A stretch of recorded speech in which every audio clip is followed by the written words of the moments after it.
Can you hear us at home on Zoom? I can. Okay, perfect. Thank you.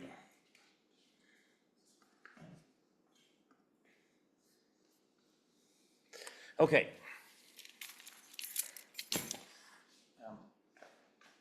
So you can just leave a spot.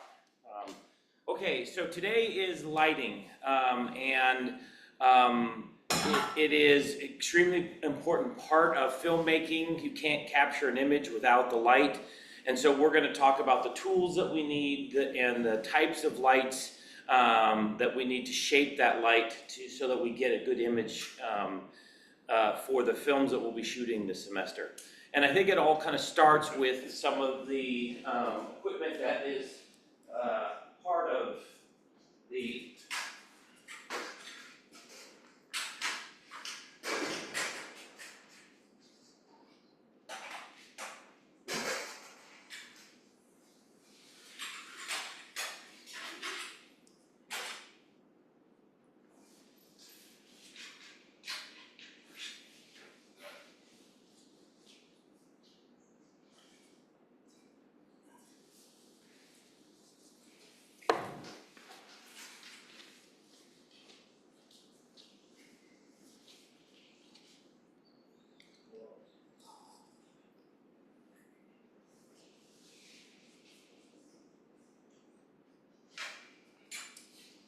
All right, so someone who has not been in this class before, tell me what this is called. I think that's a light stand. Close, but no. A light stand is dedicated just for holding lights. And this can certainly do that, but anyone? What? It's for sound, it's used to hold. It can be used for sound, but it can be used for lights and a lot of other things. It's a C-stand, and there's a video on how to use them online, but we're going to do a crash course here. Thanks, Jason.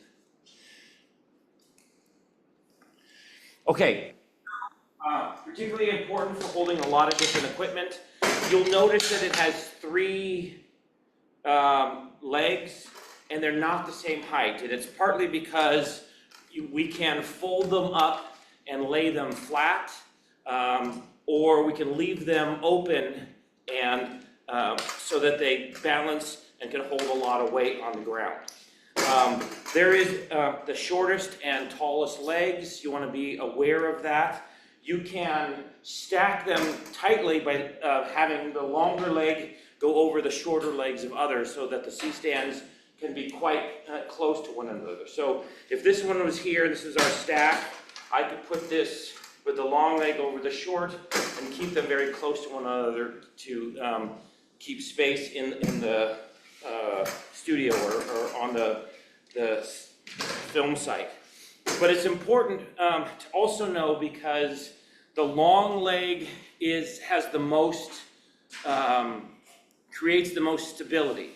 So if we extend our arm or have any kind of weight, we want the arm to go in the direction of the highest leg. It gives us more balance that way.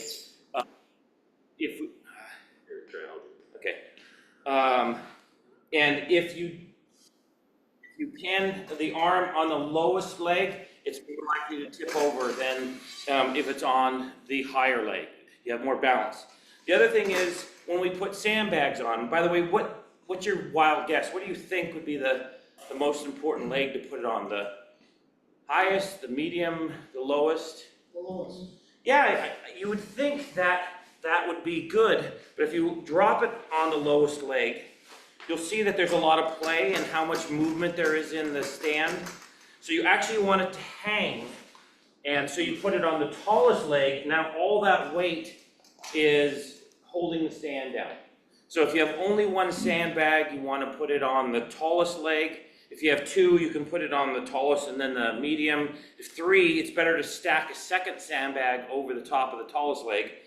The bottom leg doesn't give you any support, the C-stand. Does that make sense?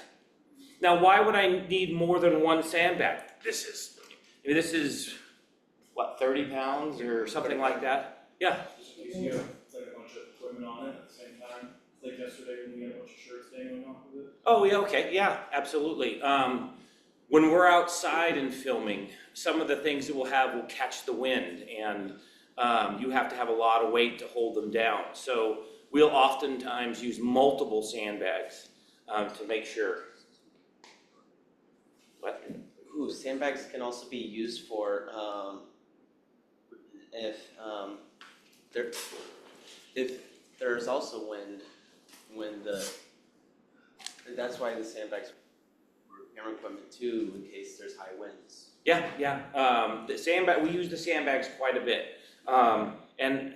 Again, always if you can, put them on the high leg, if at all possible. By the way, we have a variety of C-stands in the program. I like to buy a variety of kinds.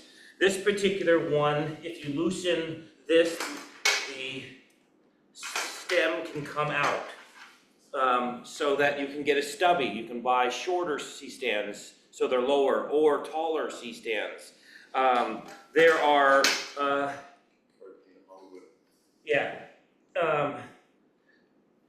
there are C-stands, I don't think we have any in here, but I have several of them, where the tallest leg can actually move up and down the stem, so that if you wanted to get close to a stairway, one of the legs could be on a stair and the other two are not, if that makes sense. So we have a variety of kinds of C-stands. The one thing I see students do a lot when I say, okay, let's put the C-stands away, is they get down on their hands and knees to kind of fold them up. Always just kind of pick them up and then rotate them around. It's very quick and easy. No reason to bend over or get down on your hands and knees. And there you go. So we'll use them a lot. We'll talk about them a lot. We'll talk about safety. We'll talk about how on the C-stand, we want the knuckle that holds the global arm to be on the right side. If you tighten it, and this is the kind that I don't like, but if you tighten it on the right-hand side, weight down actually makes it tighter, and if this were on the left side,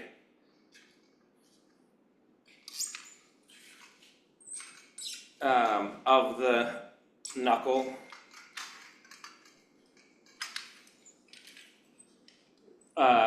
when there's weight on it, it actually loosens up. So you want it on the opposite side so that the weight will actually make it tighter and then give you more strength. Does that make sense? So yeah, those are the types of things we'll talk about with the C-stand. All of you have to be familiar with them, and I'm hoping that all of you will be grips and work with the gaffer on projects this semester. We want to start with the basics. Can we get the RE case out? When Tim and I were in school, and I'm older than Tim, so it happened a long time ago, but even more recently with Tim, the only lights we had to work with were 1K and 2K lights. Someone tell me what a 1K light is. I think maybe the K stands for like the voltage and the lights. Like typically the larger the voltage, the more light you're going to get. So 2K would technically be the largest. Well, they're not largest because they make them bigger, but thanks. This is a 1K. This is 1,000 watts, or 10 amps. Oh yeah, the watts. I meant the power of the light. Yeah. So these are what we used. These were the workhorse on film set for many years. By the way, what is Jason setting up for me right now? When what is that thing that's plugged into the wall that's coming over here? Stinger, yes, awesome. We do not say extension cords on a film set, we call them stingers. So I have a 1K light here. This is a 1,000 watts or 10 amps, and it is very, very bright. So I cannot turn this on without warning you. When I say striking, which I'm not doing right now, but when I say striking, it means I'm turning it on, and Tim says every time someone says striking, he turns and looks and it goes right into his eyes. But when someone says striking, close your eyes or look away, because I'm going to say it now and then do it, and you're going to see just how bright it is. Striking, you can see how intense that light is. It is, watch, I'm gonna pan the light, so watch out. But you can see just how bright this is. This was the workhorse on film sets for many, many, many years. And this was the small one. In our film program, we had tons of 1Ks and 2Ks. 2Ks is twice the intensity. It was 2,000 watts or 20 amps. By the way,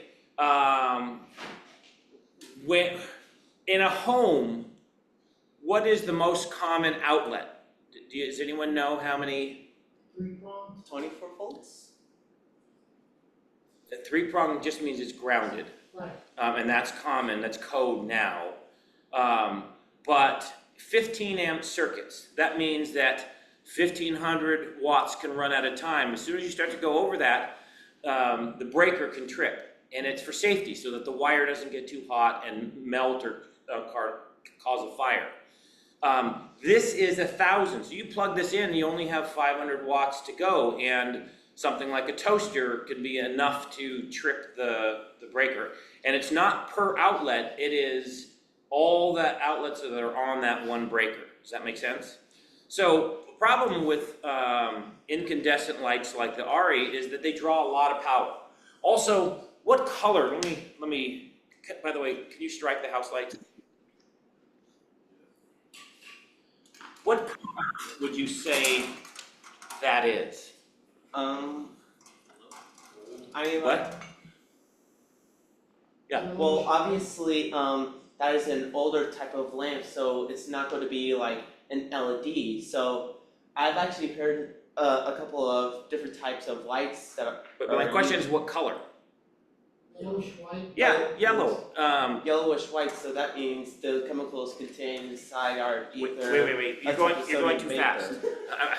The simple is incandescent lights tend to have they have their certain number Kelvin. That's 56K is yellow and 32 is sunlight, and so this is very yellow, and so that can be an issue too. You don't want to be able to mix your different colors of lights because that can look funny. If I would mention, typically the sunlight coming from the sun doesn't shine yellow. Even though the sun appears yellow, the sun actually shines white, because if More the of sun a were to blue. shine yellow, then the snow would be shining yellow instead of white, and the clouds outside would be shining in yellow instead of white. So the sun actually shines white. Yeah, it is. It's actually kind of a bluish color, and looks white in comparison to the incandescent lights like we have with the ARRIs. Yeah, so we're going to talk about a couple things. One is this was often too bright, as we've talked about. This is way too intense. Our actors, if you were acting, are struggling to see because it's so bright. Now, how do you think we can make this less intense? Filter. Or, I mean, like, Dimmer switch. So yeah, let's first talk about a dimmer switch. The dimmer switch, when you lower the power going to the light, actually changes the color of the light and makes it even more yellow or orange. So if you don't want to have to then change the color of all of them, dimmer switches don't always make sense. What did you say? set a filter to cover the. Yeah, we don't call it a filter. We call it a scrim. and we were trying to let less light through. So these lights, I should have gloves on. Maybe try turning it off. Okay, so the lights that come with a variety of scrim. The red is full, green is half, and then we actually even have a quarter. So if I drop these in front of the light, you should be able to see that it cuts the intensity down, right? In fact, let's strike the house lights again, Daniel. Okay, so very, very bright,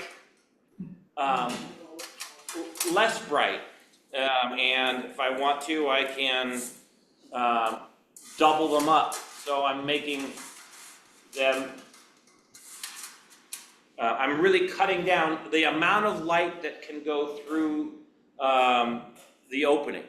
And so this is less intense. We're actually scrimming down the light. Now I think this light's capacity is 3 scrims inside. So what if that's still too bright?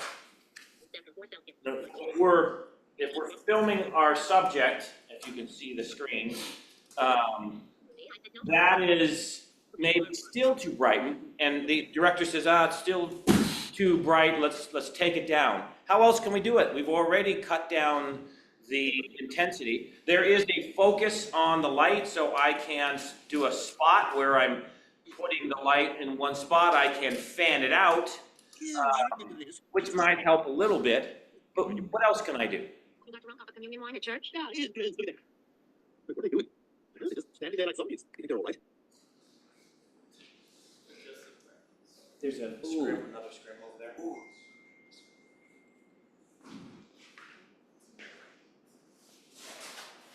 No, that's the red one.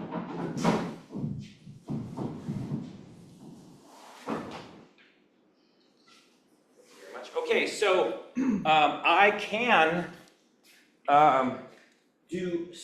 add scrims on the outside. And my kit, I have halves and fulls, and I think I have about 30 of them.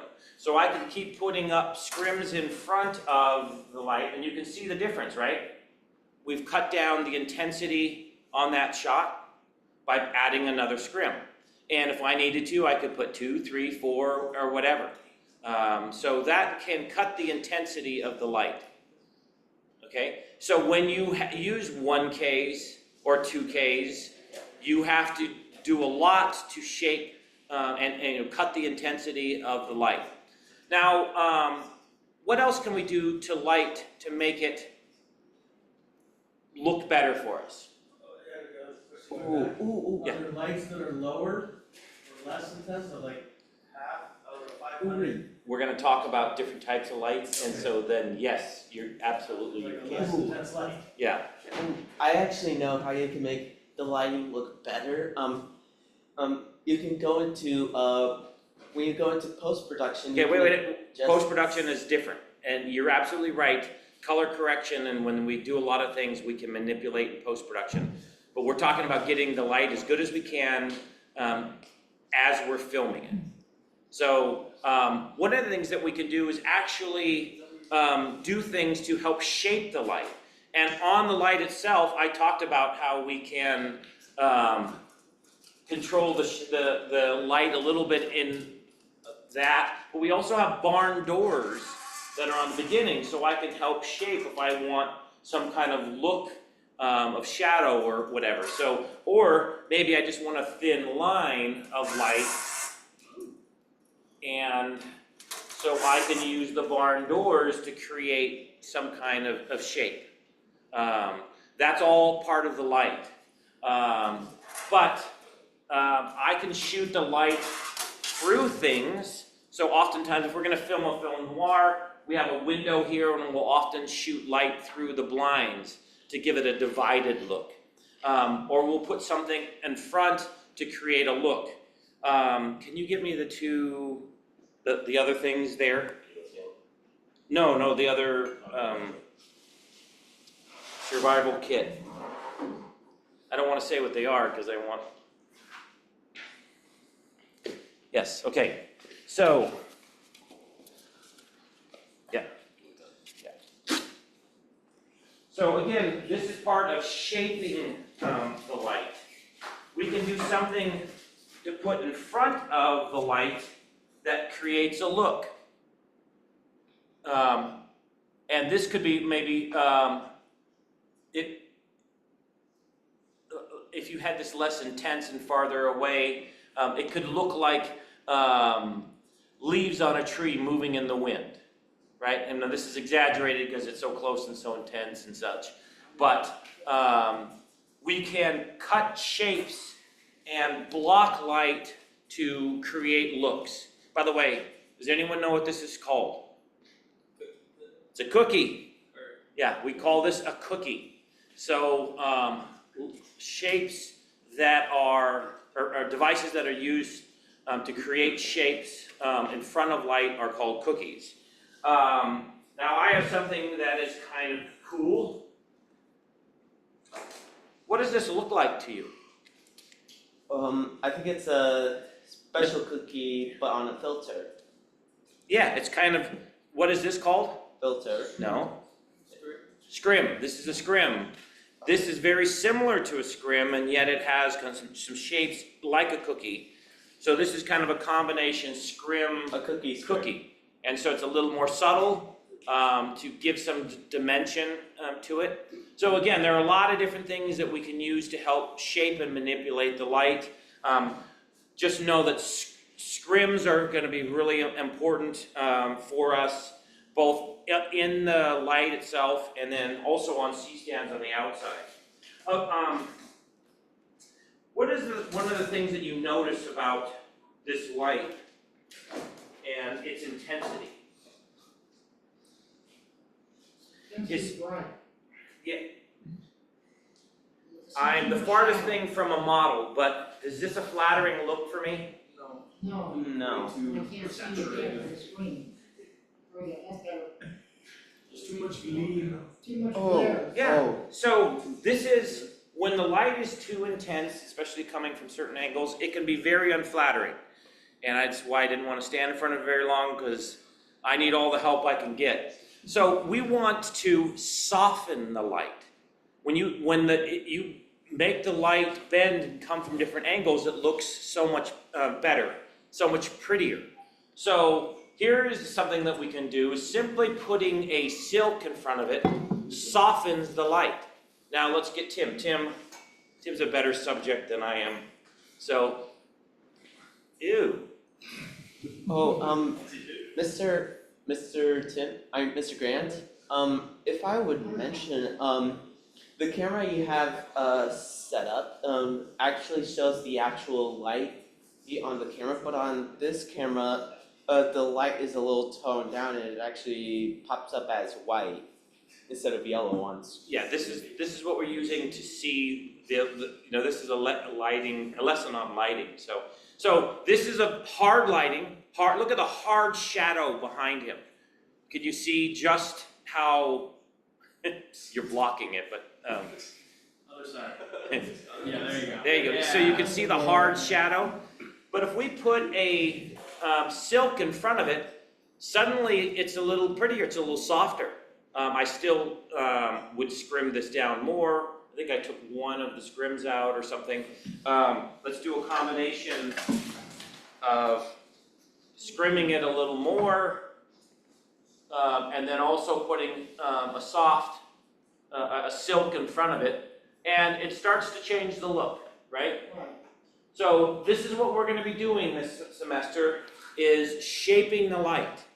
By the way, what's the color of this light? And do we like it, or do we want to change? It's yellow, and I don't really like the light because it looks a little vintage style. I think a better light would be to have the room look more white instead of yellow. Yeah, it's definitely gonna be based off of your style and color temperature. every single light, how it's designed, how it's built, is going to have a different color temperature to this.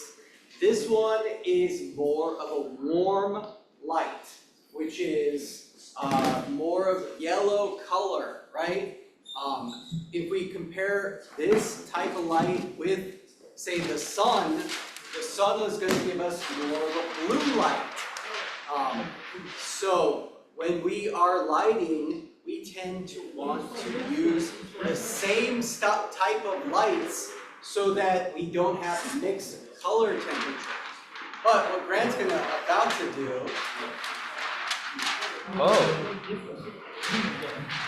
Oh. Whoa. It's still too intense. Sure, it's for dramatic purposes. We're showing that Grant has put on the light what is called a gel. A gel is a piece of colored filament that goes on the front of your light, which can change your color temperature. The color temperature change can be used to give us, hey, I'm underwater, if that's what we want to film, or if we use a different type of gel, we can change not only the color of the light, but we can change the color temperature of the light. So we have a bunch of gels, and if you go, you can, all right, now we're in the red room, right? Ooh. It's like Technicolor. He's gonna kill people now. All right. Wait, what would happen if you put on all of the gels, like blue, green, and red? It would just kind of give you more of a darker coloring. So the colors combined, would mix to make like a dark color. So, we've been talking about how to adjust the intensity of the light using scrims both in the lights themselves, but also scrims in front. We've also talked about how to shape the light, maybe with barn doors or cookies or other things, and then also change the color of the light. And this is what we often have to do to get the look that we want. However, there have been improvements in technology, and so we are going to talk about other types of lights. Hey Jason, have we used the RE1Ks? No. We did a shot where we had them outside last year. We used them. In my front yard, we had all three REs going. No, we've had Godoxes. But anyways, okay, so they don't get used as much. So even though Tim and I learned with the 1Ks and 2Ks, we are going to show you some new technology. So give us a minute and we'll show you some different looks. So someone strike the house lights. Did you talk about these types of lights, Grant, and how hot they get? Yeah, I was just about to. So these lights can be get up to 800 degrees. So at this point, now that it's been hot for a while, I do not want to touch the light at all. I can burn the skin off my hand, my fingers, if I touch them. So we got to let them cool down. Also, the bulbs, which are incredibly expensive, get very, very fragile when they're hot. So you got to let them cool down before there's too much movement. So we're just going to set this C-stand with this light aside and then move on to a... Realistically, if you're working with one of these, the second you turn it on, within like 10 seconds, it is melt your skin on your hand hot. So when you're working with these, we really recommend wearing gloves. We have work gloves somewhere in here, but for the purposes, if we turn that on, don't touch it, please. And it's notable, you get close to it and feel it. Now we're going to use our other light, which we'll set up now, which is a different type of bulb, more an LED light, which is cool. It'll get warm, but it won't get like meltingly warm. So that's all things to consider when we're working with lights. If we look up at our ceiling, we have many different types of lights. These ones are LED panel lights, which are cool, but these spotlights that look a lot like the 1K, and these ones like this one over here is like a 5K, so that's 5 times that light. Those are all really, really hot lights. Hey, can you bring the Kino Flow? Yeah, it's right here. So, about 8-10 years ago, there was this new technology. Actually, it was probably a little older than that, but by the time I could afford to buy it, it was time during On the Couch. And it was a feature film that the faculty and students at Gavilan made. And there was this new type of light that was created. They're dimmable fluorescents. And fluorescence has always been considered to be a bad lighting source because there is flicker, plus the colors in fluorescence are often very ugly, kind of a blue-green color, and you couldn't control the amount of light. You turned them on and they were full intensity or off. But suddenly, with dimmable fluorescence striking, here is, if you notice, this is bluer. This is daylight balance. This is the same color as the sunlight that comes through the windows. And so instead of being an ugly color, this is the same color as the sun. So you could turn this on to supplement the light coming through the windows. But the thing about this that made this kind of light special is that I could dim it. Is that changing the intensity? Yeah. Okay, so I could dim the light so that it was less intense.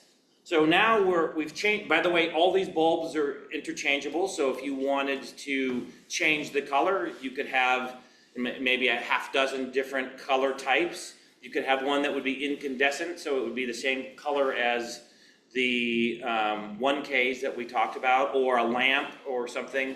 But you could then have daylight balance or add some blue or green or whatever to that. Also, they have silks that are designed to attach so you can soften the light even more. So let's look at it on the monitor. Let's put Tim again in front of the light. Can we strike the house lights?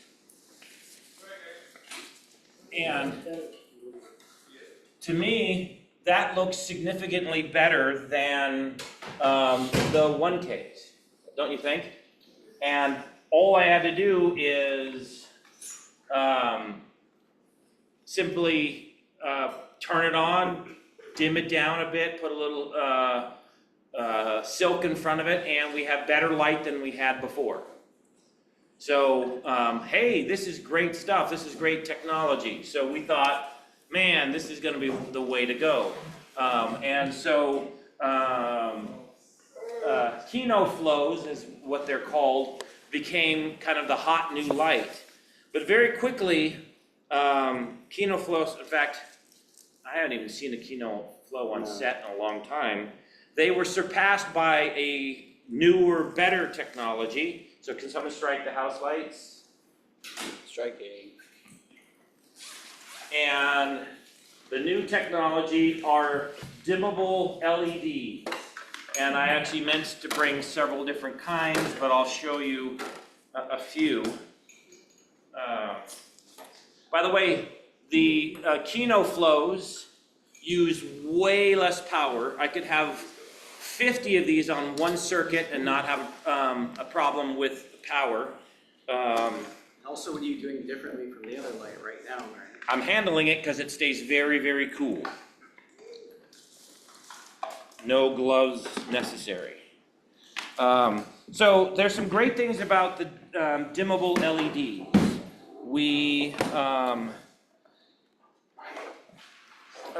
They can be in they can be in a panel, and I'll definitely bring the dimmable LEDs. Let's put that.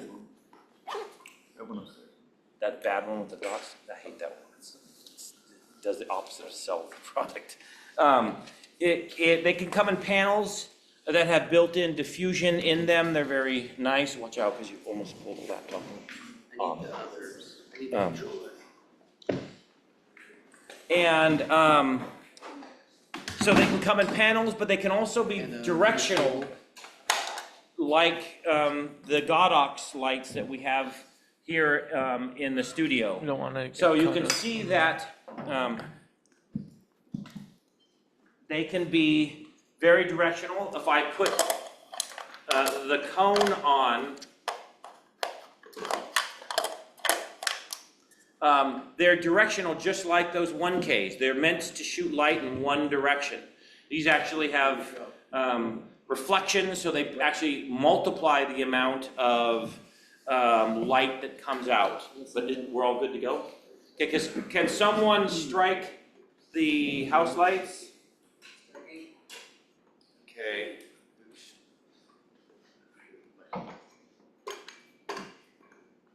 Okay, Tim, please close your eyes. Striking. Okay, this is at only 10% of how bright it can be. Tim, you might as well shut your eyes, because I'm going all the way up. Whoa. So you can see that the dimmable LEDs can be extremely intense. We have as much light, or maybe more light than we have. That's 100. That's more light, I think, than the RE1Ks, right? By the way, what else do we notice about it? What? It's daylight balanced, which is actually more of a blue color. It looks white in comparison to the RE incandescent lights, which look very yellow. So the light color is different. And look at the color in here. If you're looking at the monitor, you're dealing with the camera's white balance, so that's gonna affect what it looks like as well, so. But one of the great things is we can deal with the intensity. You know, I can bring it down all the way down to 1%. So with the controls on the light, I mean, Tim could not open his eyes. It was way too intense. And now, you know, it's very, very different look. But we're still getting that hard shadow, right? So there are ways to make the Godox, the dimmable fluorescence, softer to give a better look. How, Grant? Well, someone else tell me, what is it that we used before to soften the image? Scrim. We used, no, scrim cuts the intensity. The silk is what softens it. So we're gonna use something that makes it quite easy. We're gonna use a soft box. So, Jason, you wanna come help?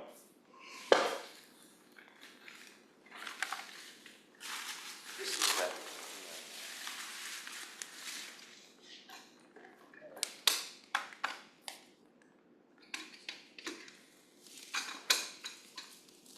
Let's see.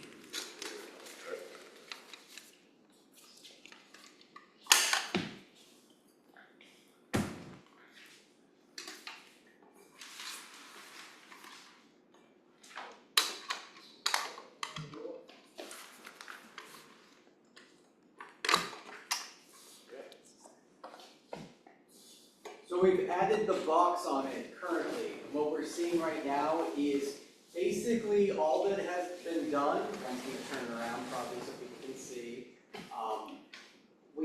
There's no diffusion. You should have noticed that the light intensity might have gone down a little bit, but basically the box catches the light and bounces it forward. And Jason has the silk, which has Velcro on it and will attach to the box.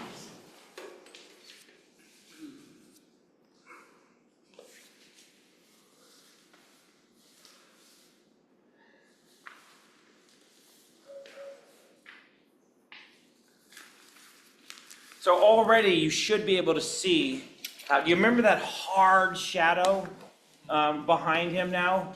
It's much softer. Barely almost see a shadow now.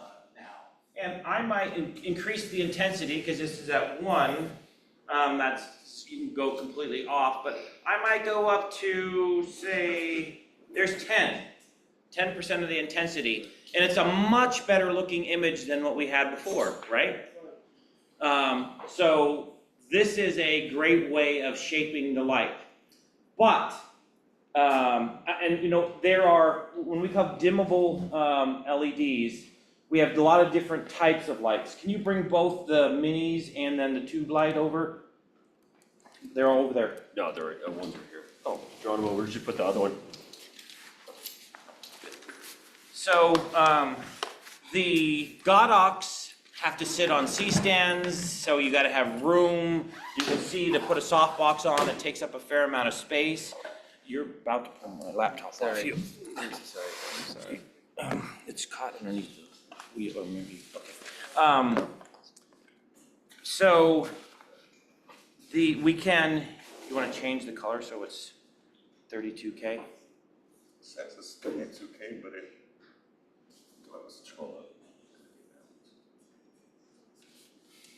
So we shoot a lot of things inside a car, for example. Could we get this in the car? No, it's way too big. So there are ways of having dimmable LEDs that run off battery that are very small. So our minis, our RE minis, we can, aperture minis, I mean, you can get a light on Tim from, quite close, attach it to the camera, or put it on the dashboard of a car, or if you're in a small bathroom, what's nice about them is they're magnetic, so you can attach them to some steel. They also have threaded things. We have all kinds of arms and things to attach them, but we're able to help shape the look, add more light with different shaped LED lights. Here is the tube light. And what's cool about the tube light is we have an infinite range of colors, and it also does patterns. Jason, you want to come? Yeah. Wait, no. Show them. Go through some of the shapes, like. So this is what's it called? Green. Flicker. So we could use this as like a fireplace. You can also use it as a lightsaber. Yeah, we could do that too. So I'm just changing one color. So let me change the green.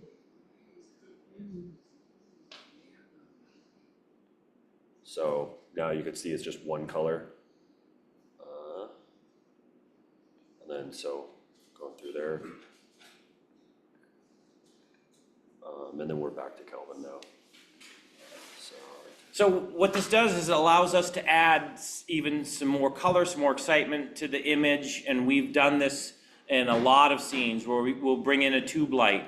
You can control them with a remote control. They are easily put in like underneath the seat of a car or whatever. So it's another type of dimmable fluorescent, and you can change the color, the intensity, the shape, the movement of the light. And there are, he could scroll for hours and not show you all the possibilities of this light. So it's another option.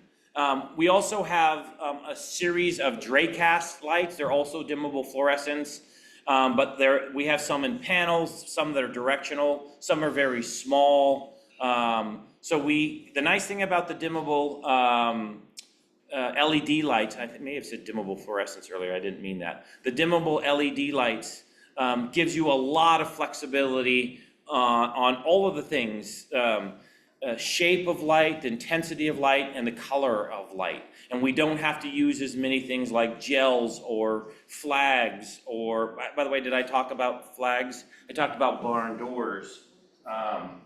Flags are simply a panel of black that also can attach to a C-stand to block light. So I I'm going to try to affect the shot of Tim. Can you show the zoom camera on the TV? Can you shoot the actual TV that's showing the other Right here, camera? right here. Over here. Yeah, is that on there? Yep. So I can use a flag to help shape the light that's going on Tim. I might want to eliminate something, maybe have it eliminate anything up high, have it come low, or so you can use, for example, I'm bothered by the amount of white wall behind him, so I might hide that by putting a flag and eliminating some of that. So flags can be very useful. Sometimes we want to do them out of frame, and you can eliminate, basically suck in some of the light with the dark panel. So flags can be very helpful as well. You can also use the flags to create shadows so that like just my eyes are, we probably would use. We wouldn't use a soft. Yeah, we would use a harder light to give us like the anime style, like you're just seeing the eyes that are highlighted. Okay, someone who's not been in the class before. What am I doing right now with this flag? We're doing shadows from the top.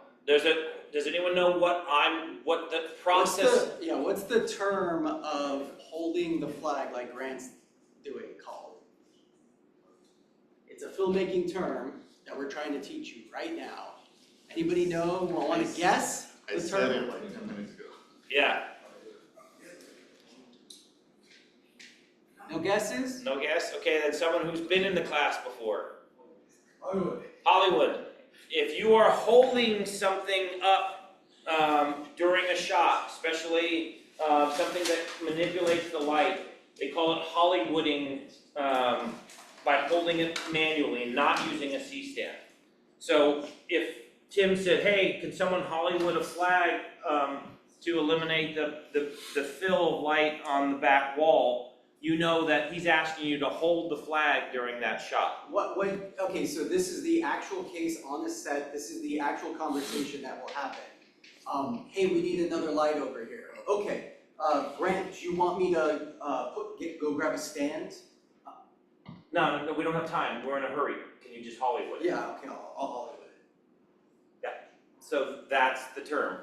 So again, by the way, what was it when I held out the ARRI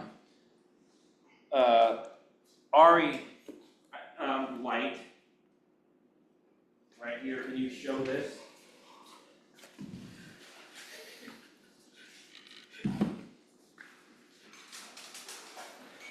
I don't know if you can see this. On the barn doors, I was using to hold the gel, this.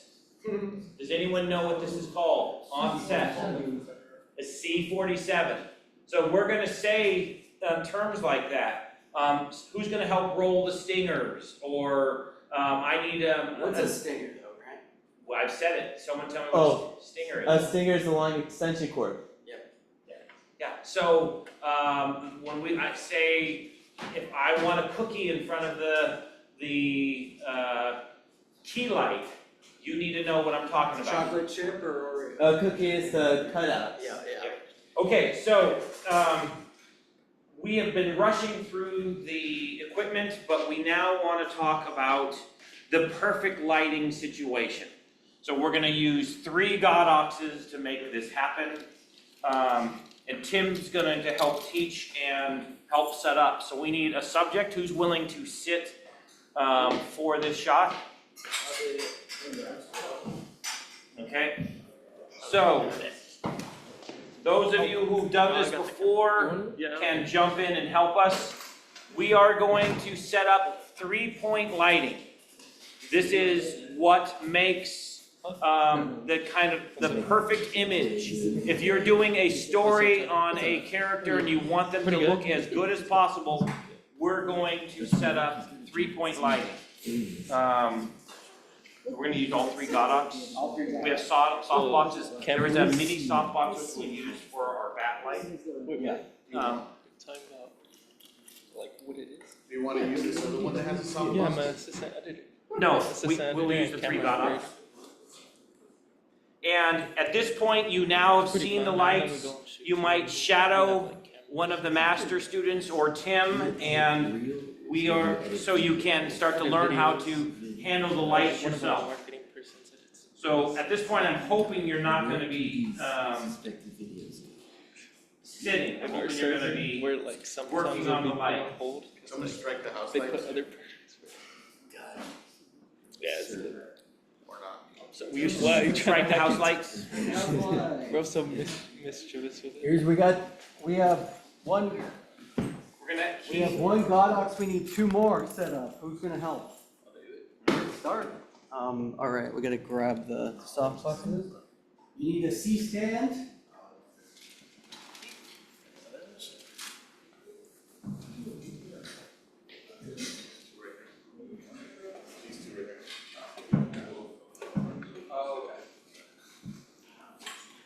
okay, Key on the left, Phil on the right.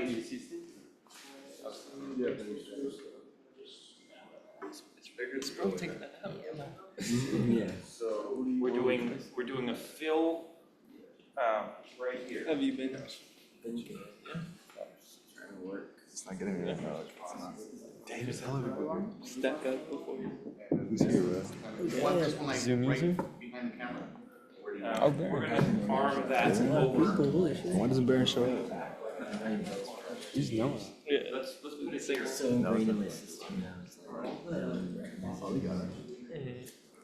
It just becomes, What's wrong with the C-stands right now? becomes like a habit. Not They're not sandbags. So you shouldn't be sitting right now, you should be helping set these lights. More. I'm sit up the lights on. We're hanging the C-bands. Oh, right here. I didn't like to use the mini Is word, it Tim. on the bottom? Yeah. Okay.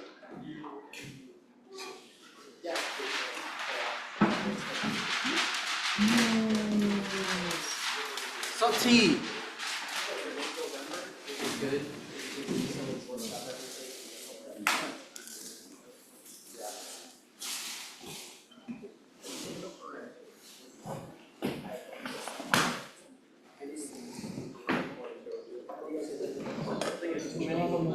Nope. Drawing in the way, you're blocking.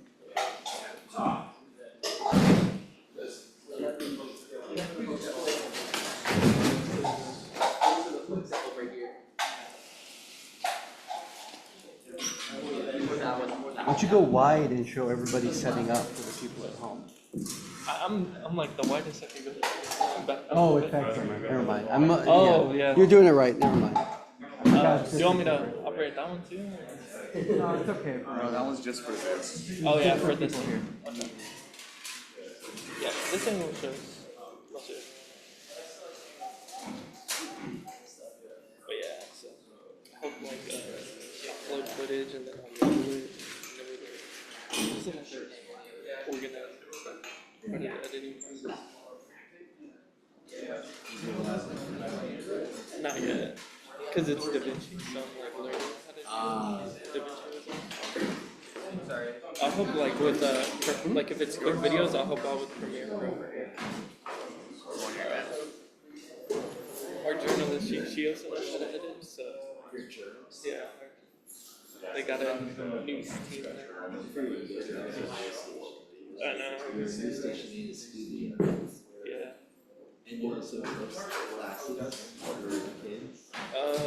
That's like the E-Rock music school. They work in the building, but so in a way they like kind of partnered with us. It's a little confusing. Yeah, it's pretty chill. Now and then we'll have events that we go to shoot. Just take all the equipment, view. That's it. Now and then I try to post like a first.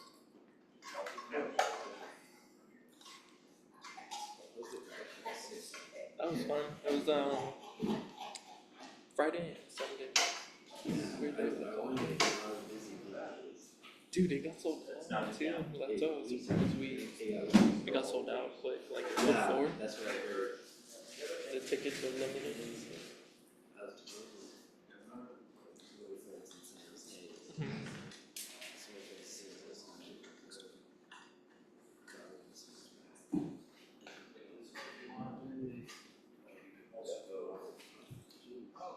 But then it was hard to get tickets, and they also like they limited they put a cap on the amount of people that could go in. Yeah. So like I think it was like 3,000 each day, which is smaller, amounts, but it seemed like it was fun for like a lot of people. It was pretty cool.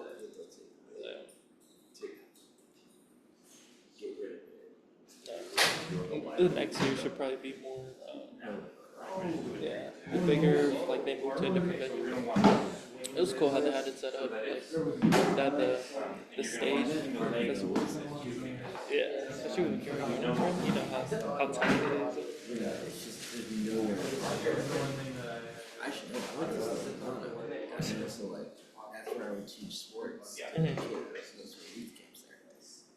It's, I would know. Power block always puts into the Yeah, control. especially on the busiest days, it's like Into the light. everyone tries to get in there at the same time. That's important. That is the controller. and It was a power pretty block cool experience. I was on gimbal, so like I was moving around the band, Although I do just think getting as much room. But dude, so like inputs, so for the longest time, I was doing labeling for that project. There's just so much footage that I had to switch out to something else. they're 4 and 5, I think. Because the demand on that isn't as high as our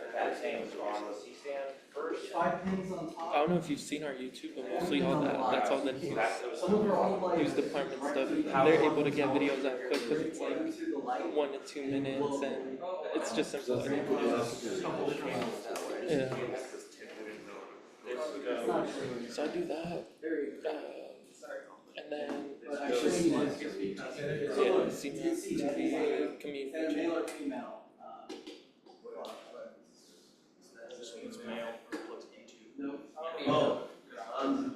Oh, that's female. That's female. It has pins, it's But yeah, how's your summer? How was your summer? Oh, that's why. I remember seeing you when you came out real quick. You walked downtown. You were walking around.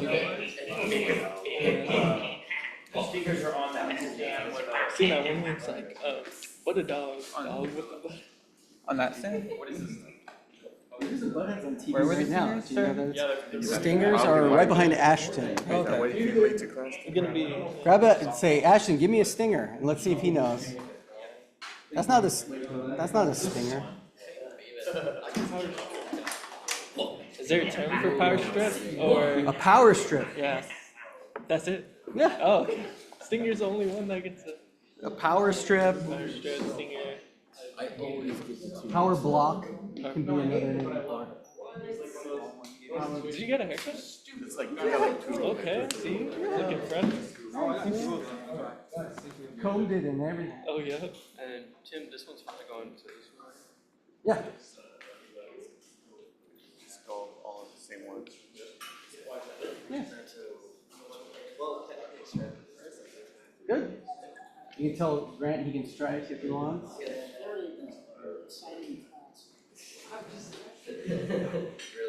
Richmond too? Hmm? Like Richmond? Yeah, no, my choice. Yeah. I wouldn't. Trust me. Oh, like I would have took that shirt again. Yeah, right. It's on the Rooster Production. That last church I went to, I was walking by some of the rooms. I was like, yeah, I feel like weapons there. Yeah, we want a softbox on that one. You want the mini or the regular, Grant? Whichever's Okay. easiest. Yeah, the mini over here.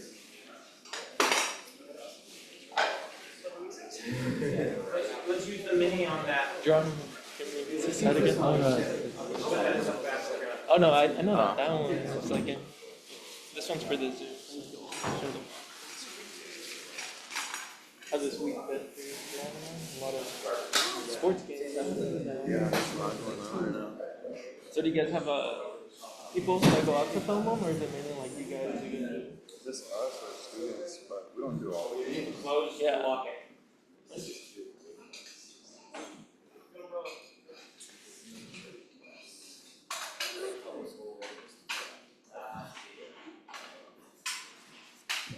Did it click? You gotta tighten the, Just like Adam Sandler movie. You guys hear that click? now you can open it and put in the.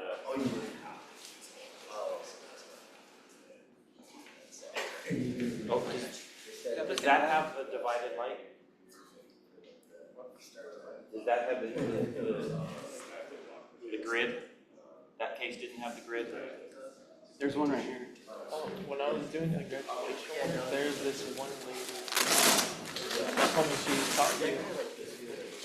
Just trying to remember her name. I think I have. We're I only have doing two the girl at grids. high graduation, and then she stopped by. Maryland? Maryland, yeah. Maryland, and then her husband. She's the one that built this case. Yeah, No, I thought that was really cool. Is it Like, this I case never or- used it before. This is where it was, I think that might be the new regulations. Before, like, when my siblings, were here, that they would, I remember Gas TV would post a lot of, like, Yeah. different news segments, or like even talk show.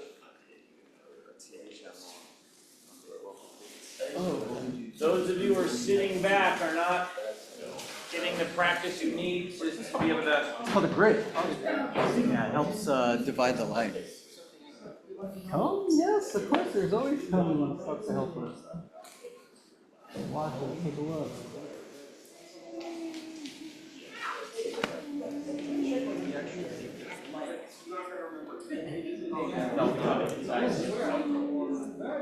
Did you learn from her, when you first started? She was on her class. It makes sure that the lights only go straight, and so it creates a look in interviews, they always have grids on their softball.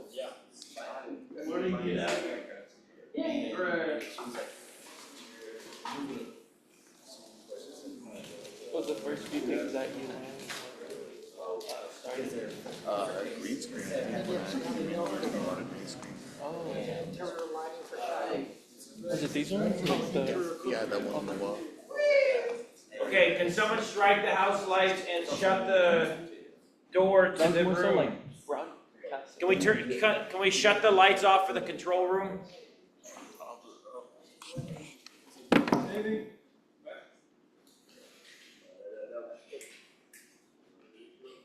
Who's it, Daniel, what is that intensity?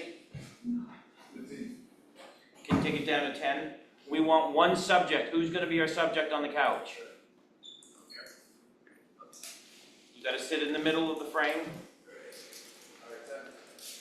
That's 10. Okay, so, is Tim still here? Okay, so, this is called three-point lighting. We have 3 lights that count for this. We're gonna go through them one by one. Can we strike the fill light?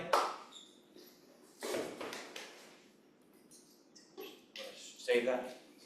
Okay, so we are looking right now at just the key light. What do you think the key light is for this shot? I assume it's the one on the right? This one, okay, the left, yeah. So this is the most intense light that we have. The key light is where the intensity comes from. And what we want is, I'm going to point to the, we want harder light, can you sit up straight, please? We want, probably want a little more of an angle. Is that second line back there? No, it's not. So, can you sit upright, please? if you notice that there is more of a shadow on one side. If you're gonna sit, you gotta, can someone else be the, subject? Great, can you come up? So, if you look at Santi's face, he should have, and I wish that I didn't have this wall here.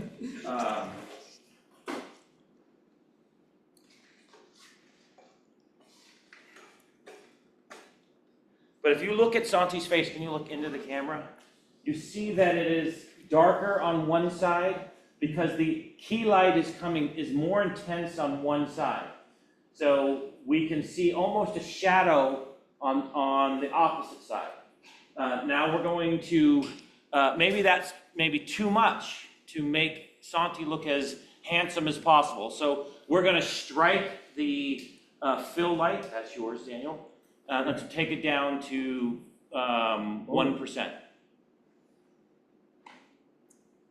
Okay, so now if you strike it, or save the light, saving.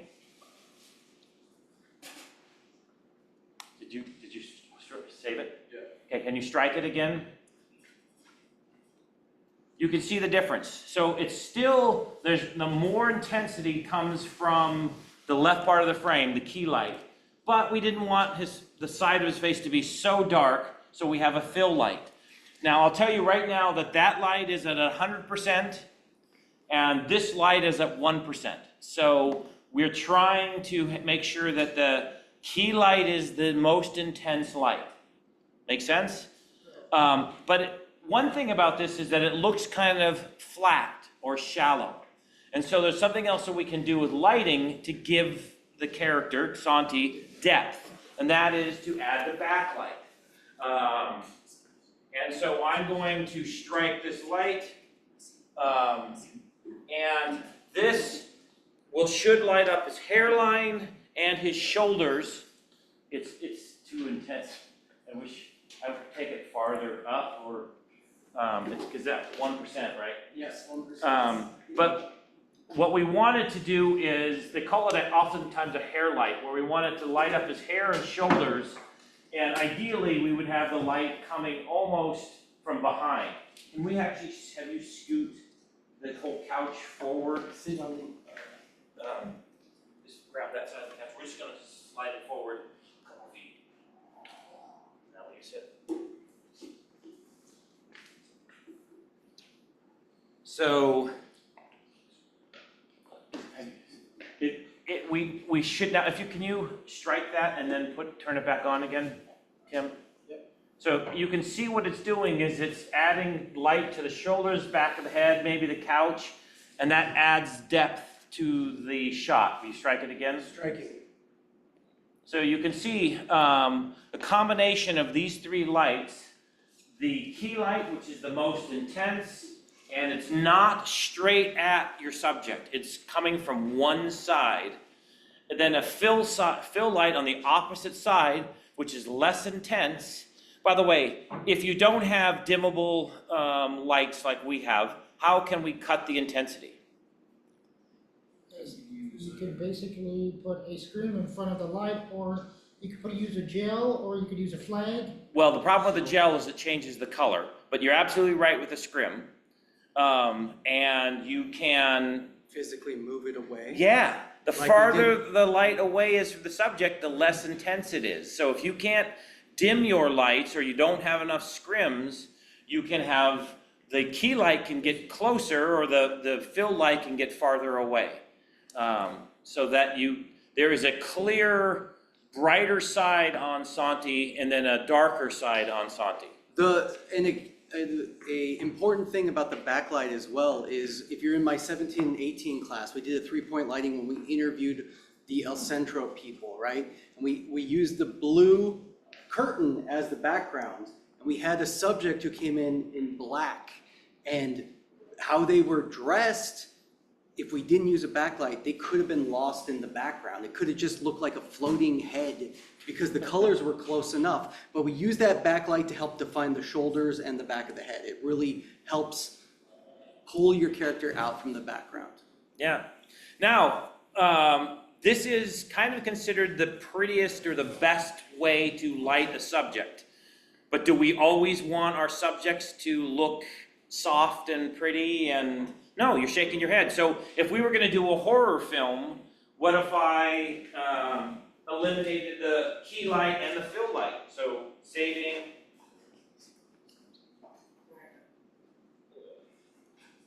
Ooh, that is creepy. So now, we're not even seeing Santi's eyes. They're like pockets of darkness, and so it seems kind of creepy. All right, so if we could change something, let's strike the backlight and add.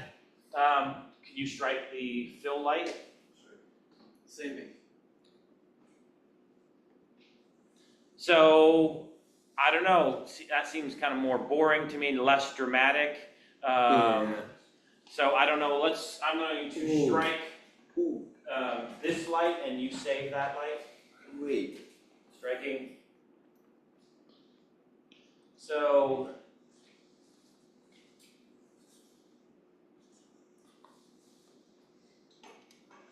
that might be more dramatic or something. So we will adjust some things. Where did the minis go? The dimmable mini apertures? It's right there on the, right in front of the screen.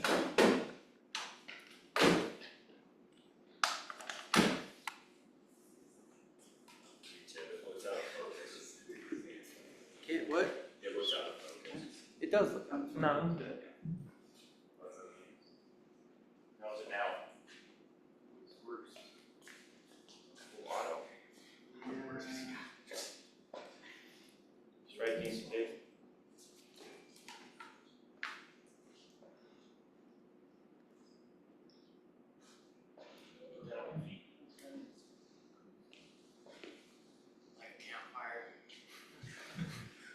I mean, there's infinite possibilities with color, position, shaping, movement. Can I see it for a second? You look absolutely crazy. Do I?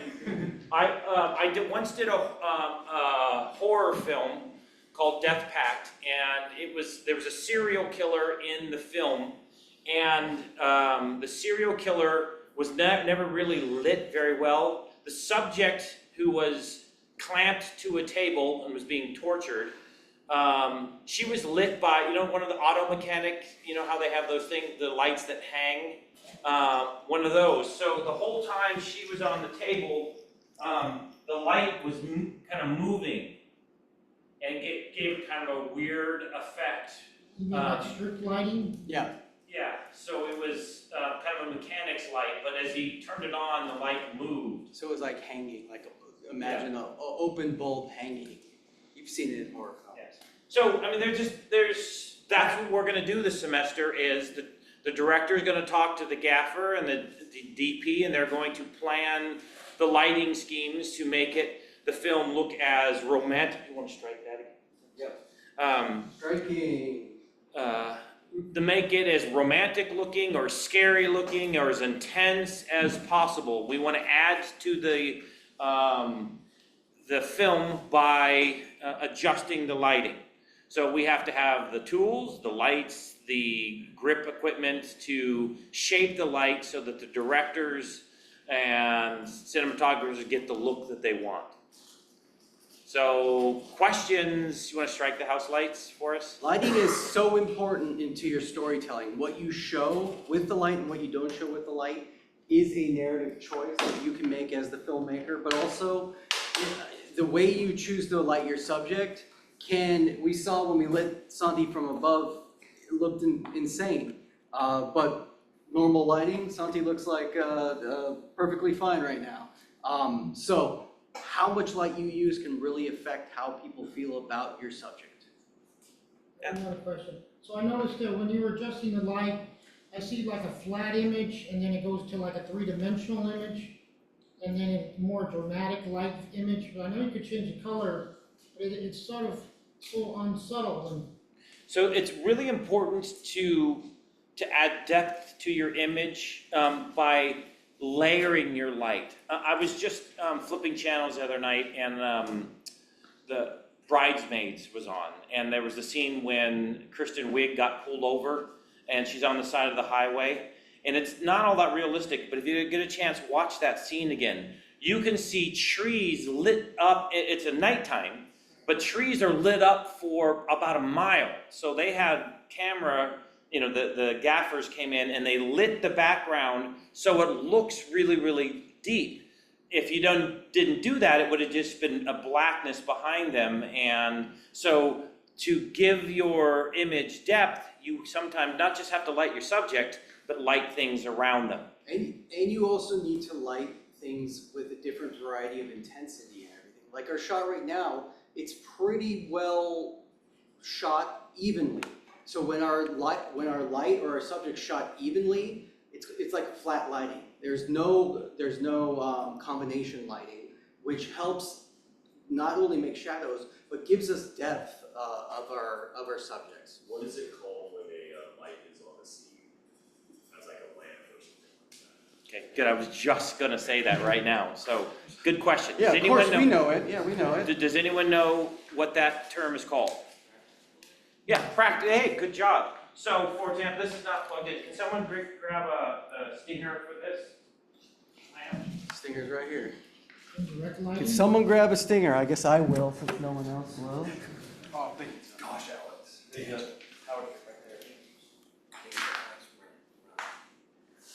So, by Woo, doggy dog. is that wide enough? Can we strike the house lights again?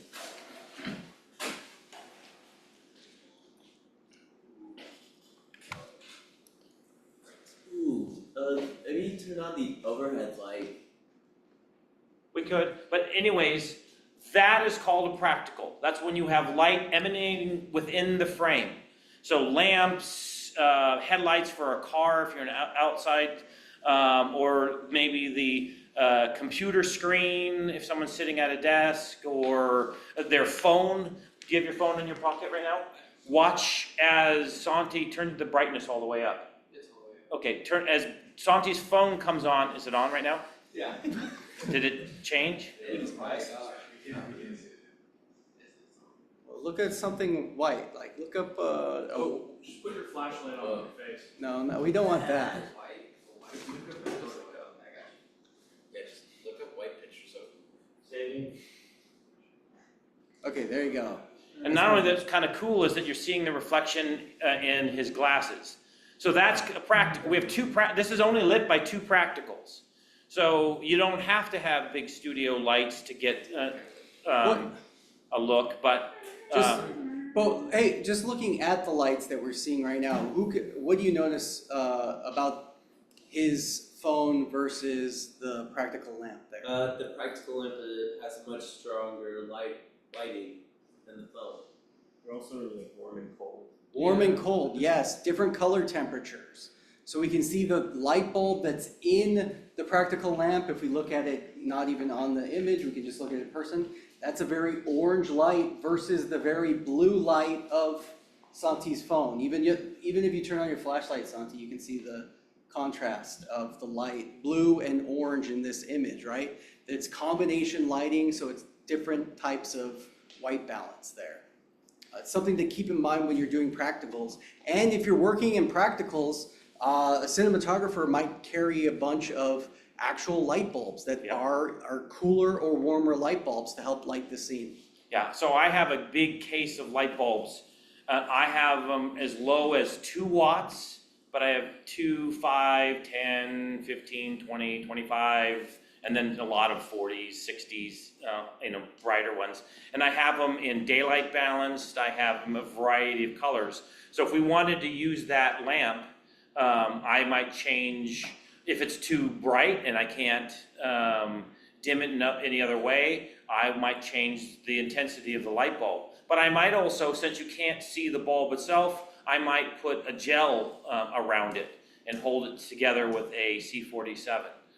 So there's a variety of things that you can do to shape the light. So, yeah, cool. You want to strike the house lights?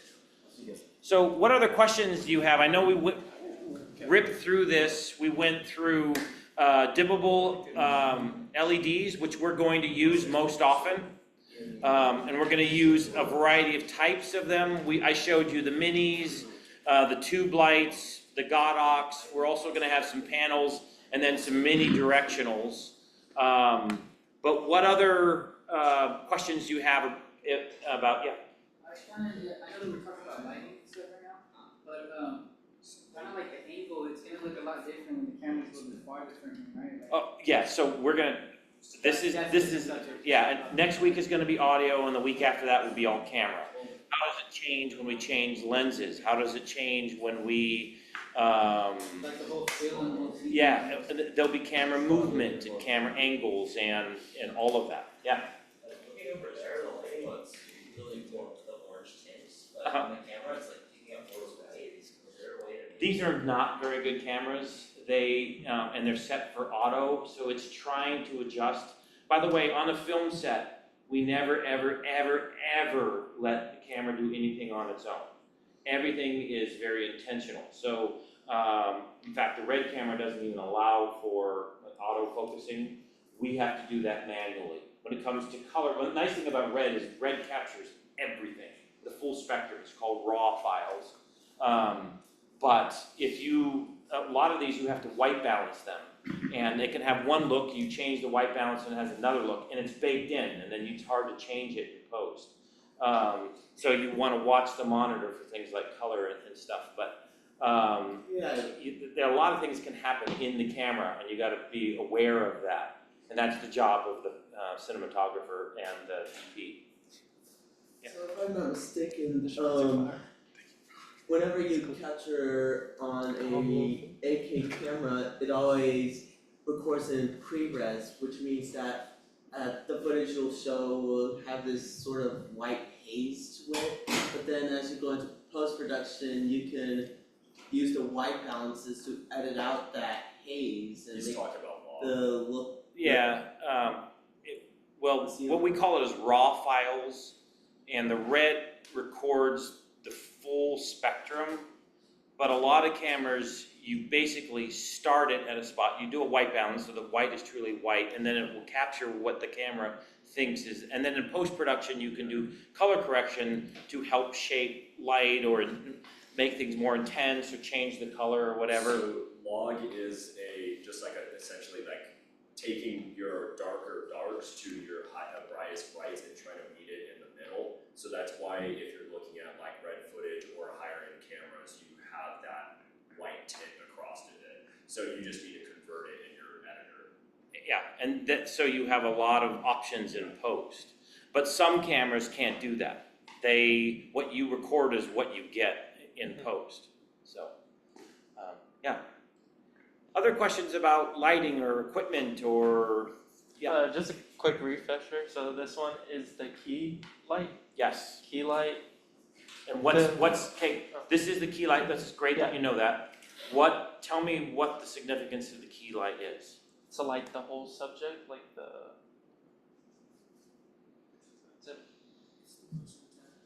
It's the most intense light. The main light comes from the key light. Okay. Why is the key light here instead of where you're standing? Because it has a wider range to reach from that angle. Yeah. So it defines the subject more? Yeah, remember we said, because there's got to be a key light on one side and the fill on the opposite side.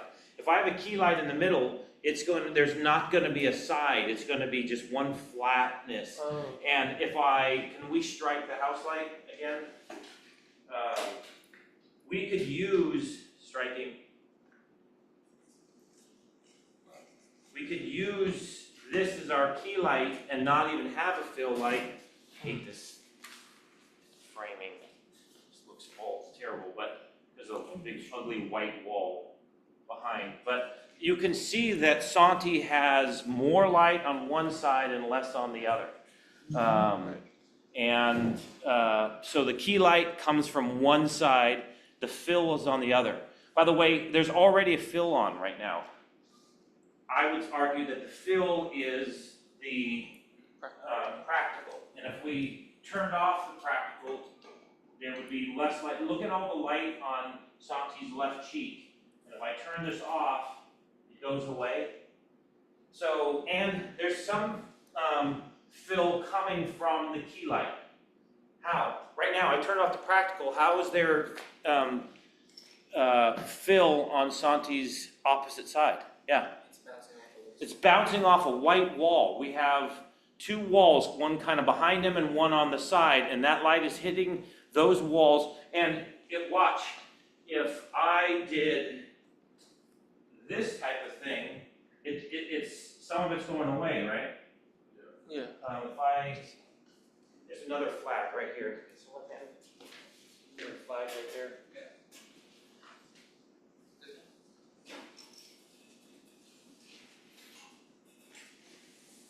Yeah, perfect. All right. So,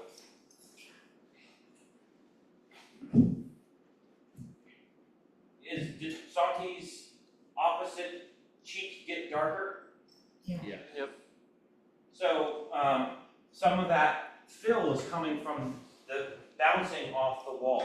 So you got to be aware of that. And if you are in the field outside and filming, and you don't have, by the way, we could have a dozen 2K lights blaring at our subject, and if they're standing in the sun, you wouldn't even notice it.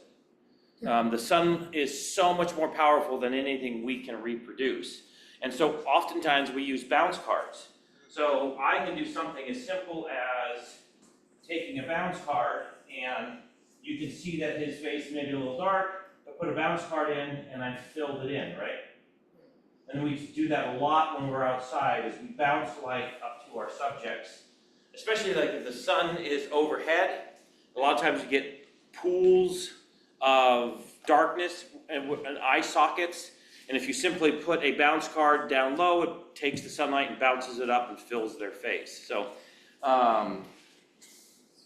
we have to think about having a high key, which is what we have right now, a fill that makes the subject look good, and then the backlight to give them depth, striking.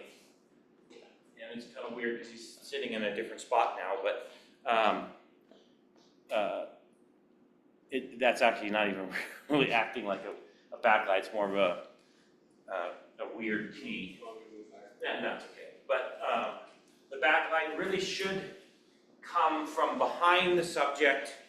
In fact, let's do this. Let's have you stand, and I'm going to recreate a backlight.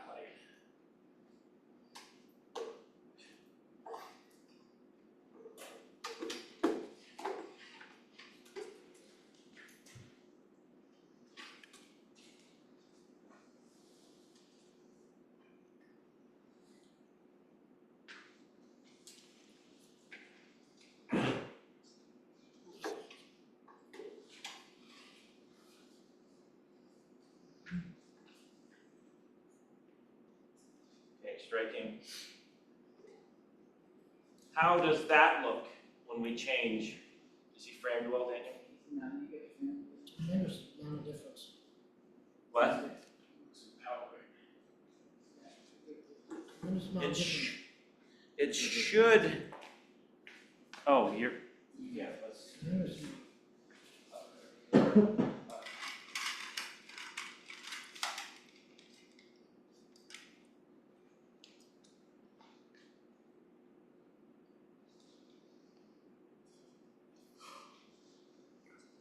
This is, by the way, we did this quickly, so this is not, the camera's not even, not level. What do we call this? Close up? Now, close-up is how intense. I'm talking about the angle. What? Who said that? Like a Dutch angle. It's a Dutch angle, yes. What does a Dutch angle do? A Dutch angle. I've actually heard. Don't know what a Dutch angle really does, but from what I heard is that Dutch angles are used in horror films to give. They use a lot of sense different types of film. dread. What does a Dutch angle do? It just creates a sense of uneasiness. Something's not right in the scene. Something's going on.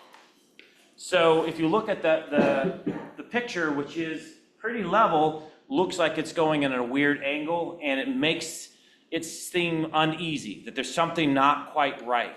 So we use Dutch angles a lot to give the feeling of something wrong in an image. So we have a Dutch angle, and I'm going to strike this key light so you can see what the backlight is really doing.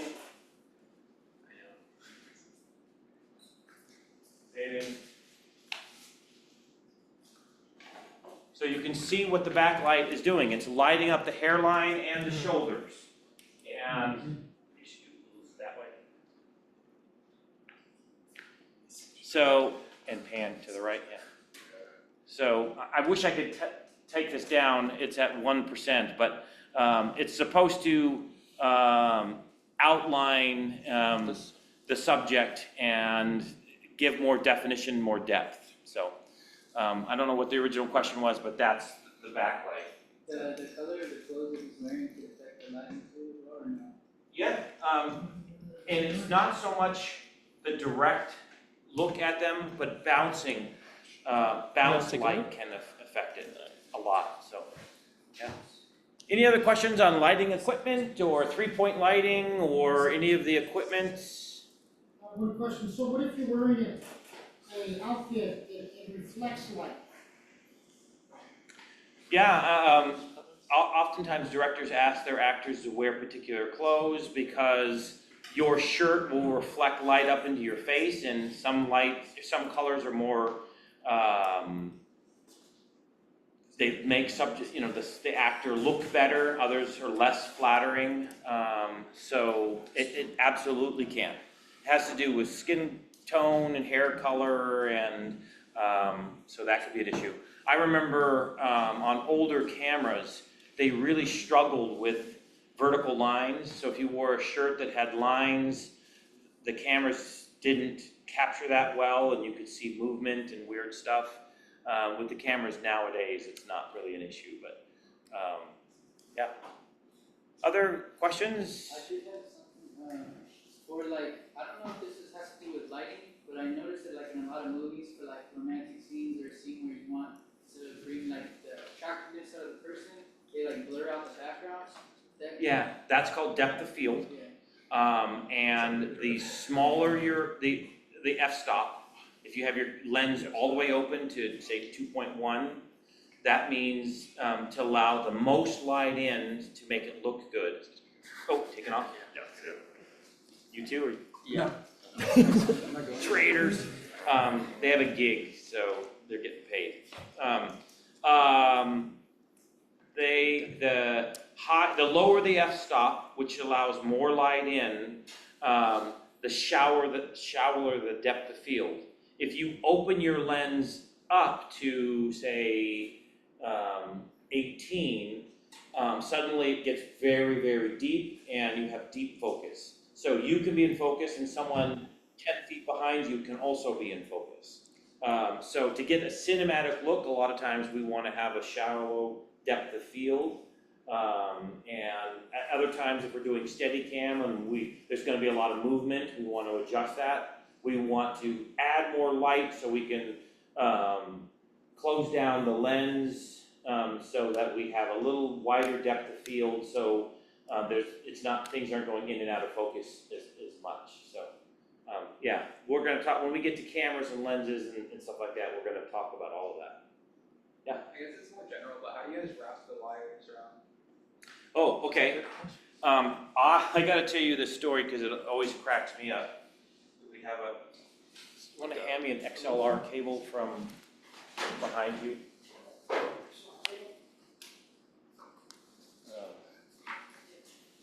Is it Stinger? No. Stingers are for power. XLR's audio cables. So, I worked with this guy, his name is AJ, he's a professional filmmaker, he owns his own production company now. And I remember he and one of the students or classmates that he was in school with, got a job on a feature film right out of college, and they were just grips. And the DP said, okay, we're gonna move from this location to another one, we gotta roll all the cables. And he said that his classmate hadn't been on set before, and he got an audio cable and started going like this. And the audio guy screamed, "What the F are you doing?" And he said, why are you rolling cables like that? And he said, well, the DP said we had to roll all the cables. And he said, "You're fired, you don't know what you're doing," because he was doing this. Why is that so bad? Why would that get you fired on a film set? Friction. What? Does it might damage the cord? It does damage the cord. There's a technique called the over-under technique. You want to roll the cables, all of them, Stingers, XLRs. Audio people are particularly, they're very particular about the way their cables are rolled. And you want to roll them so that there are no kinks in them. XLR cables are very sensitive, and if you pinch them, roll them, get kinks in them, they can fail very quickly. Also, you need to, for audio cables, XLR, there's a male side and a female side. You want to then attach them so that all the pins are safe while they're being stored. But there are no kinks in this, and so, yeah, you want to learn the over-under technique.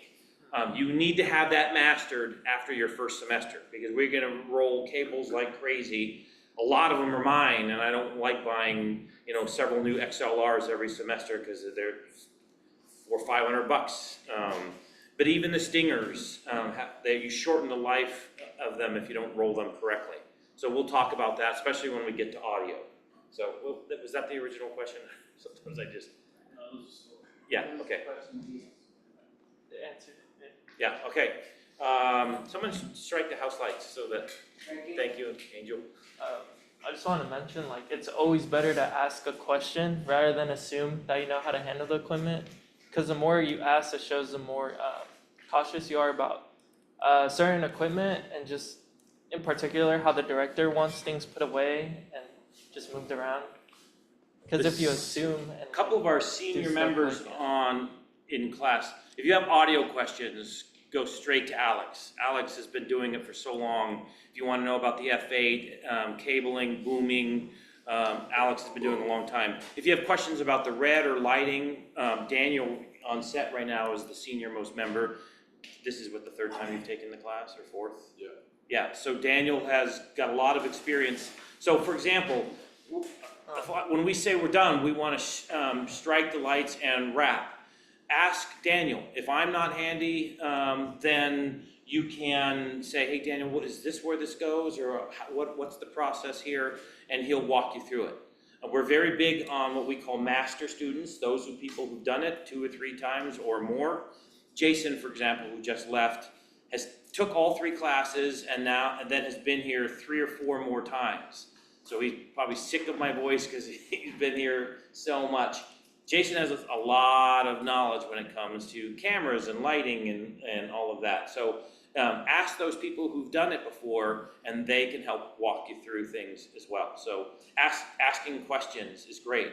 I'm going to pick on Jason because I just gave him a praise, but I bought a collection of Godox lights a few years ago, and they're a lot cheaper now, but back then they were about $1,500 each. And Jason put the power directly into the light and fried it. Garbage. He made a mistake, didn't pay attention, and just like that, my $1,500 was gone. Because the light fried. You could see the smoke coming out of it, never could turn on again. So if you make it a mistake, assuming you know what you're doing, you can cause damage. Until you've done it once or twice, best to ask questions or do it with someone who knows what they're doing. Any other comments, questions? Okay, since we're done talking about lighting, we are going to work on lighting on every film that we do. If you find it interesting, I would love it if you want to be a gaffer or a key grip, or everyone needs to grip on every project this year. What does that mean? Everyone needs to grip. Means everybody needs to help out. Yeah, the grips are the jobs, those who are there to help set things up, set up the lighting, set up the power, and dollies and things like that. So we all need to grip together to get things done. Question, what's the difference between a key grip and a standard grip? A key grip is the grip in charge. Okay. Film sets there's a lot of hierarchy. So the director of photography, the DP, is in charge of setting the light or creating the look on camera for the director. The DP tells the gaffer, and the gaffer is the person who's actually in charge of that. But the gaffer shouldn't do it alone. The gaffer should have a key grip, and then the key grip will have 1, 2, 5, 10, 20 grips who all get everything done. If we say, hey, we need a couple stingers over here, there should be several people looking for them, grabbing them, setting them up, and running them, so that jobs are done quickly. It's not as good for you if you just sit and watch. Now, you can, but you get more out of it by handling it. I have noticed that you have been jumping up and, handling things. In the acting class yesterday, you said, hey, show me the F8, the audio. So right now, I already feel comfortable enough to say, who's gonna do audio? You're gonna do it? Okay, great. I would hand it over to you. So by jumping up and doing it, and watching, and then learning, and handling it, and doing it, pretty soon, you're gonna have all those skills, and you'll be able to do all the different jobs, which is the goal in this class. So don't just sit and watch, get up and do. So in a minute, when I say let's strike all the equipment, that doesn't mean class is over and you can go. I mean, if you have to go, you can, but I mean, start coming up and handling the equipment. So, but okay, so next week is audio. Our focus is gonna be just on the F8 and the microphones and, boom and all the getting the good sound. We'll also talk about Foley and ADR or looping afterwards. And then the following week, I think we're gonna start to shoot, but I think we'll probably have a red session to begin so that you start to understand the red camera, our lenses, and some of that. And then then a lot of the stuff we have to be taught as we're doing stuff. Okay, we're gonna have a dolly shot in the shoot. So here, everybody, here's the dolly. Here's one of our 2 dollies that we're gonna use. Today's a jib shot. We're gonna use the jib. We're gonna do some Steadicam. Okay, so we're gonna come early and have a Steadicam session for those who wanna learn, etc. Yeah? So for September 26th, is that for the red cam session? I gotta look up today's. Friday, September 26th? So the 19th is audio. Then I think we're filming on the 26th though. Oh. We're filming an action film,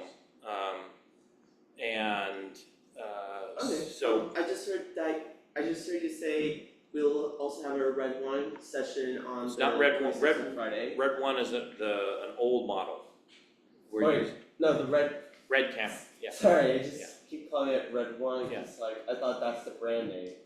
Red is the brand name. Red was their first 4K camera. Yeah, and it's so obsolete. I mean, I've had 6 Reds since then, and so. Sorry. Yeah. Sorry. But yeah, we're gonna have a session on the red camera. We have 2 different Reds, and so we'll start to learn them. And then a lot of it will be learned by doing. Get on the camera crew, and Daniel and some others will teach you how to do all the different aspects, pulling focus, setting up the Teradek, which is the wireless video system, exchanging lenses, doing hot swaps. There's pulling focus. I mean, there's so much to know, and even just operating the slate and jamming time code, all that stuff, you'll learn as we do it. Okay, by the way, our first film I'm writing, I'll upload it by the end of the weekend.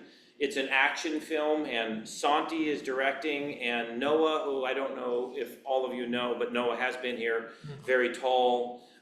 They love doing action, so there will be fighting and chasing and blood and all of that, so, and it's gonna end in kind of a comedic way, I hope. So, I'm guessing it's R-rated? no, just fighting. No, we see that on TV all the time.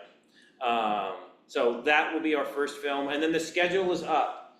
So you can see the films that we'll be shooting. There's a huge variety, comedies, we've got a horror. Speaking of horror, I need you to write up, I edited the one that you did, remember? You haven't even seen it yet, have you? Remind me to tell you about that. Okay. Because that's playing in the Fall Film Showcase. Okay. Anyway, yes? So is the schedule gonna say like which films are probably gonna be Friday and Saturday shoots? Or you don't really- Right now, we only have one Saturday shoot. I know that there are a couple people who haven't given me, or I haven't approved their script yet, and so there might be another Saturday or two added. But again, Saturdays are optional, but there are more people who want to direct than we have days to shoot. And so there will be at least one, maybe 2 or 3 Saturdays where we will shoot and we'll give the option to have more time. The Saturday shoots tend to be smaller crews because people don't always have the ability to come because of work or family or whatever.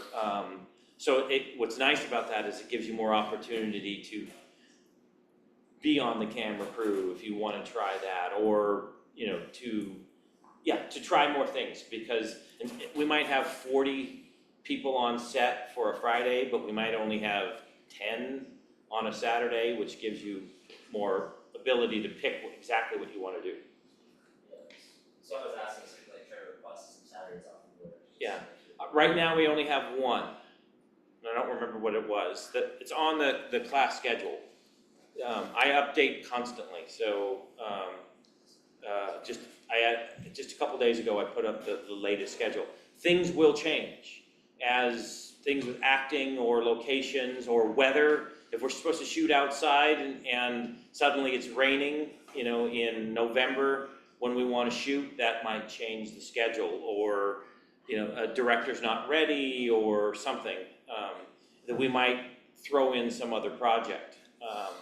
And by the way, if you still want to direct and you haven't been selected yet, don't stop, because we can add a Saturday, or if something falls out and you're ready to go, we'll swap your project in for another. So,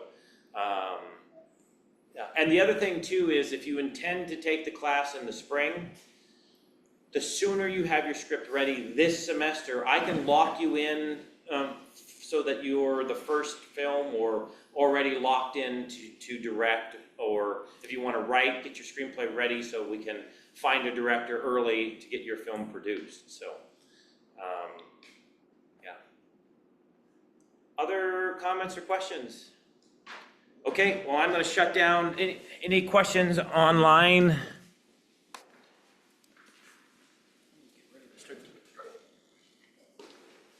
Okay, well, I'm going to end the recording.